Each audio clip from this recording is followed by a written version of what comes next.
Hello again everyone, welcome back to the channel. We're going to be doing something a little bit different today, and I say different, what I mean by that is we're not playing a console game, we're not playing a PC game, we're playing Jurassic Park, the arcade game. This is obviously technically emulated because I don't have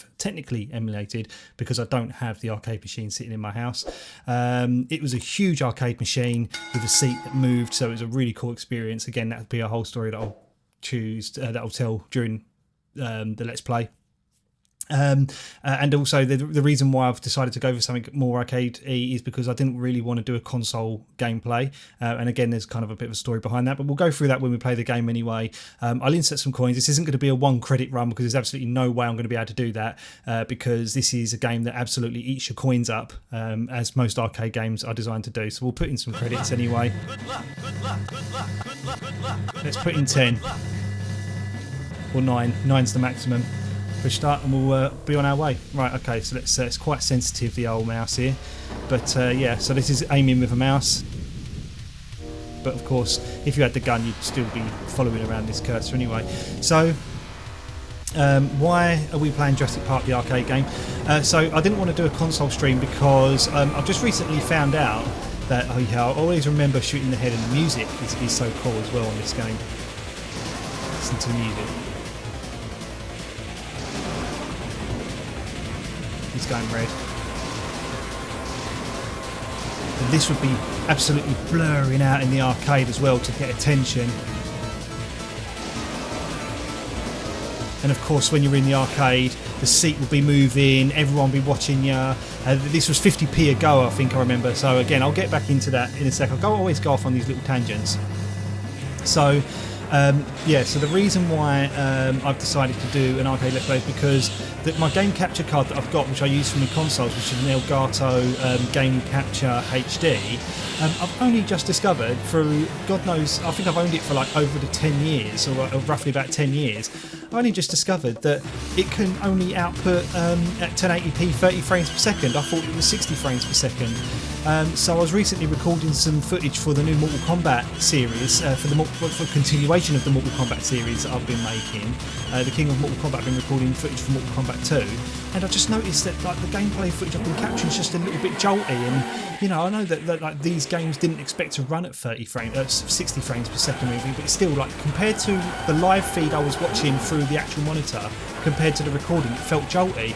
So I checked the output on the game capture card, and it said it was outputting at 25 frames per second. I just could not fathom why, and I finally did, like, you know, pose the question, and it was actually someone from Elgato who confirmed to me that it only captures at 720p 60 frames per second, not 1080p. So the reason I'm not recording console is because I bought a new game capture card so that I can do 1080p 60 frames per second.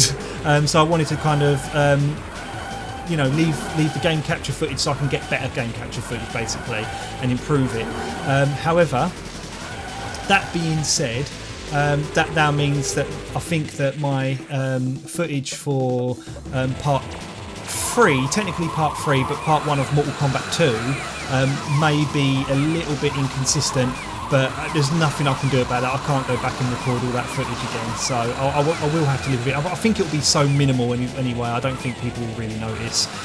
So I'm just trying to obviously. So do you see what I mean about, like, this is no way a one credit run? If someone does this in 1 credit, it's lunacy, because there's no way that I'm going to be able to get around to shooting all those creatures on the screen there. So yeah, let's talk a little bit about this game. So where I used to live in Romford, we had a department store called Debenhams. There may be people from the UK watching this who know what I'm talking about. There may not be, I don't know. They didn't close that long ago. However, Debenhams on the 3rd floor in Romford had an arcade. It was like a mini Sega World basically, and this was one of the games that was in there, and this is where I first played that game. And again, so it was this huge cabinet which had this massive seat which could obviously seat 2 people, and oh, you can actually get them whilst they're up there. That's probably the smartest thing to have done. I weren't really paying attention there because I lost so much health then. And anyway, put some credits in. That's where I played this, and I remember actually because Another story is a friend of mine had like some fake 50p coins in his desk at school, and I remember like really wanting to play this game in the arcade, so I snuck into school, took one of his fake 50p's and put it in the arcade machine. It actually worked.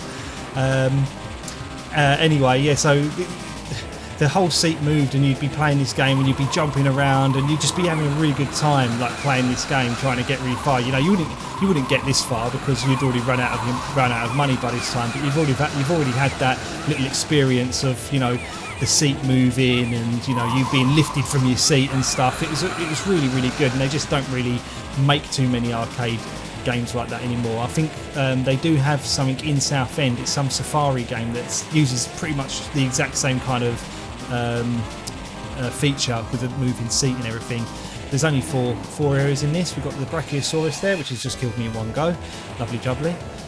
But yeah, look at the sprite scaling on this as well. I just love that. And again, like, you know, I mean, I know that on Let's Plays you're kind of expected to talk, but I do realise that at times I just don't shut up. But that's the thing with me in games is whenever I start talking about games, I pretty much just don't stop talking. You know, I'm not necessarily a big talker, but when it comes to games, you just can't shut me up. So yeah, I mean, that little section there again, like where it just had like a little like S-bend, kind of like little S-bends there, that would be sending the seat crazy, and you'd be like, well, I reckon playing this now as an adult I'll probably get motion sickness, but I'm doing alright so far without it, and I'm alright with roller coasters. So now we're going up the Brachiosaurus, up its neck. So good. And this is really good emulation as well. It's like, it seems to be running flawlessly. It said there was issues with sound or video, one of the two. I think it might have been video as it started up, but yeah, I mean, look at this. I mean, there's no way you can do that. Maybe if you had two player you could probably get through that, but as a single player there's no way you're doing this on one credit. I'm sorry. Maybe I'll have to look up to see if someone has done it on one credit challenge. Or how far did they get on one credit? Oh, can we get the life? Hey, look, it does so minimal. You get the life, and look how much it's done. He's like, I'm pretty sure I had nothing in there anyway. Now I've got nothing, still got nothing. And even just running into the barriers takes your health away. Like, these games are designed to take your money.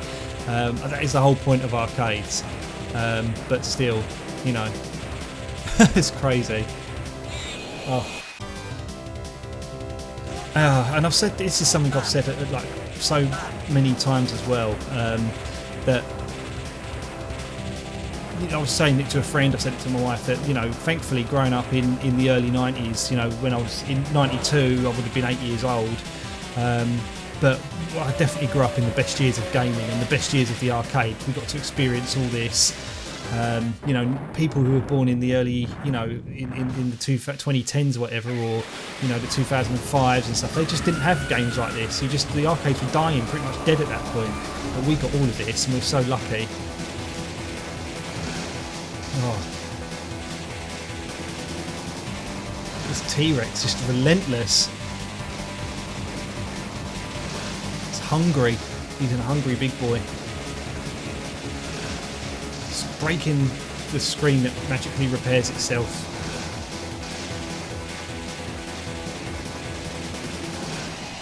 What an experience though, for it to play this in the arcades.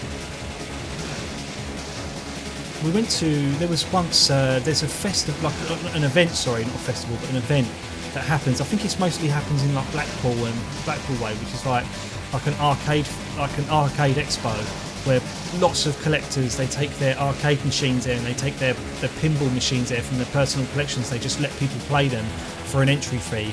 But it was so cool, and they brought it to London just once. And luckily me and my wife went to it, and it was just such an amazing experience. But unfortunately, like, a game like this wasn't there. But they had like all Street Fighters there, and they had so many arcade machines and so many pinball machines. It's an amazing day out it was. But they haven't brought it back to London since, and it's such a shame, because I'd love to go again. I'm not paying attention that time. Take that, you have it, and you. It's trying to get me from the side. That's clever as well, because they do say in the film that they attack you from the sides. But these ones ain't. They just come in full on in the face. Just literally karate kicking me. Look at them. Oh, what? Even the lava's getting me. Insane. So hectic as well. Struggling to get my mouse over there in time, let alone a full gun if I was playing it in the arcade. Bloody hell. Got some life, but it does nothing. You'd think it'd at least give you a quarter of your life back, but no, they want your money. Come on, Sega. Sega was just so good at arcade games as well, and it's a shame that games like this didn't get a port, but oh, I should have shot that. But I guess there's no way of really doing it now, unless maybe you do it in VR. You know, that's why I really like the PlayStation Move, because with the PlayStation Move on PS3, I even made a video about it, which is actually still on this channel, about how certain light gun games that play well on modern televisions. The PlayStation 3 Move, the PlayStation Move controller worked so well because it was pretty damn accurate. So you could play games like Time Crisis and the House of the Dead 2 and 3 and even the House of the Dead 4. And it worked really well, not House of the Dead 2, House of the Dead 3 and 4, and it worked really well on PlayStation because it was pretty accurate, and you could turn the crosshair off and it would be pretty, you know, it would be a decent experience. Oh, that's jolly. So if they could find a way of doing that now with these, you know, if they could get more of these games on home consoles where we can use our, you know, kind of like light guns, that would be just amazing. I'm amazed that they haven't really attempted to get a light gun to work with LCDs. I know there's some kind of light guns out there, like the Sinden light gun that does work with LCD TVs and such, but I don't think it's as easy of like just connecting. I don't think you can just connect it to your PS1 and then play, you know, your old games, or your Sega Saturn, sorry, and then just play the Saturn games. But I guess maybe the day of the light gun is also over, unfortunately. But light gun games used to be some of my favourite games, like the House of the Dead and Virtua Cop. You know, I've played Virtua Cop on this channel before as well. Just amazing games they were. I'll have to dig out the light gun, maybe do a playthrough of Virtua Cop 2 and House of the Dead as well. Maybe even try and see if I can get Lethal Enforcers working on it, because Lethal Enforcers were great games.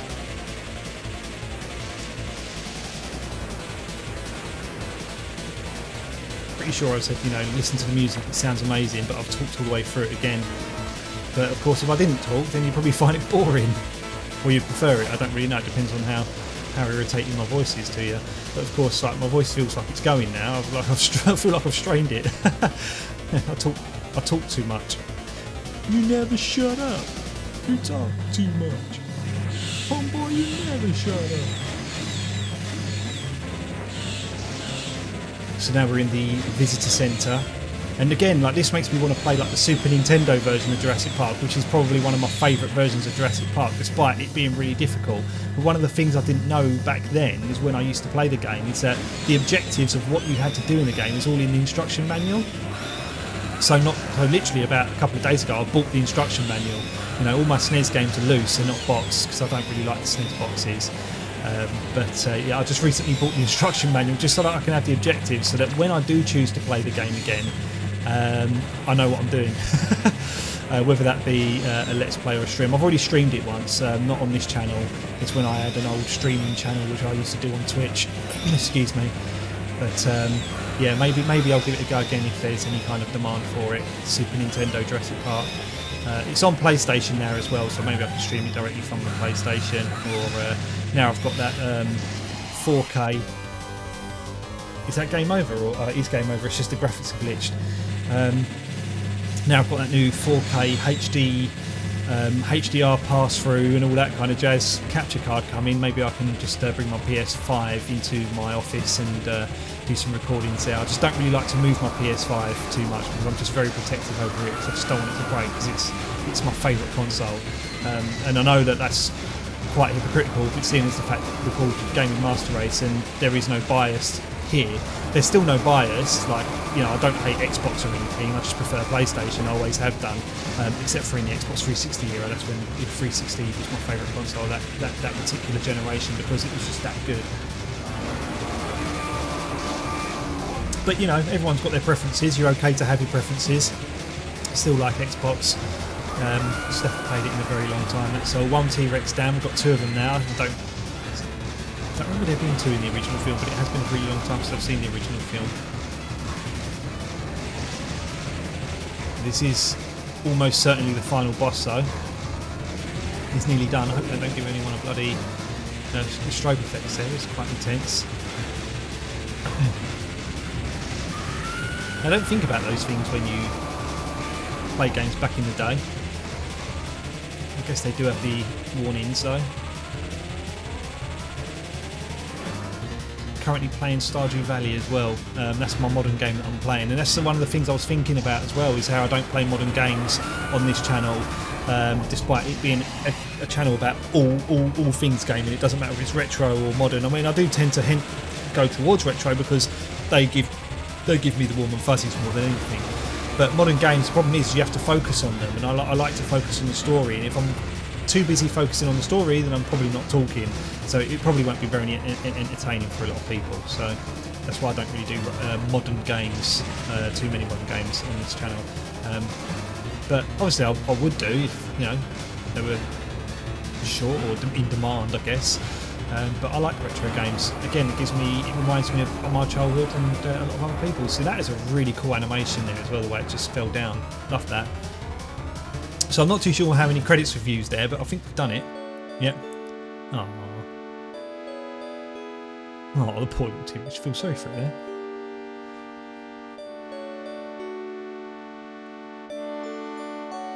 I'm not too sure what they're doing with that. They're taking it away, I guess, from Jurassic Park. I don't know where they put it. I guess they take it to the Lost World.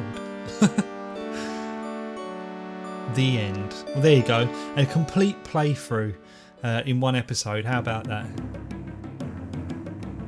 So, yeah, that's that then. Well, okay, well, I guess we'll leave it there. I've talked my way through that episode as well. So, again, for everyone that's tuned in, and again, to the new subscribers as well, I created a short because I quite like doing shorts every now and then. My last short got me 16 new subscribers, so for those, welcome to the channel. Thanks so much for subscribing. If you have any games you might want to see me play, whether that be live or as just a little let's play, let me know, and I'll be interested. Sorry, if I own it, then oh, it's made by the same people that did Rail Chase. That's kind of not. I guess that's not too surprising. Anyway, sorry. I digress.